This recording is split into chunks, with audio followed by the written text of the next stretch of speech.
We've heard from many health and education experts about just how important regular access to nutritious food is to the academic performance of our children.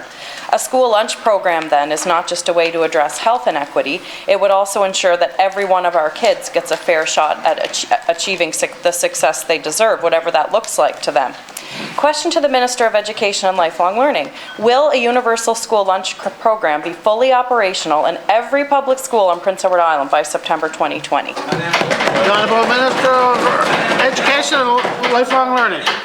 Well, thank you, Mr. Speaker. And Mr. Speaker, I couldn't agree more about how important the universal school lunch program is. The objectives are going to be to make sure that students have access to healthy food. All students, Mr. Speaker. We get rid of problems with food security so everyone can access it, Mr. Speaker.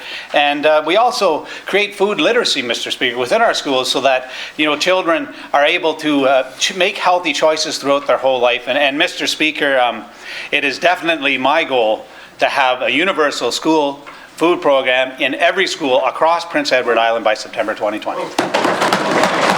The Honourable Member from Charlottetown, Victoria Park. Thank you, Mr. Speaker. This is great news. In order to meet the timeline committed to by the Minister, we're going to need to see real movement over the coming months.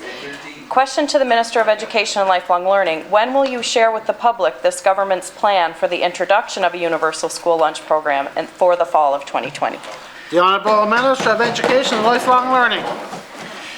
Well, thank you, Mr. Speaker. So Mr. Speaker, this, of course, is not a small initiative by any way, shape, or form. And as the member states out, there's quite a bit of planning that's involved in this, and we have to make sure we approach this the correct way so we are successful and we're able to do this and achieve those very important goals, but also do it in such a way that we're successful and fiscally prudent. And Mr. Speaker, we're going to take the approach. We're going to do a pilot in the current school year, 2019-2020, and then Mr. Speaker, going forward there, we'll know exactly the details of the full plan for the role in fall 2020.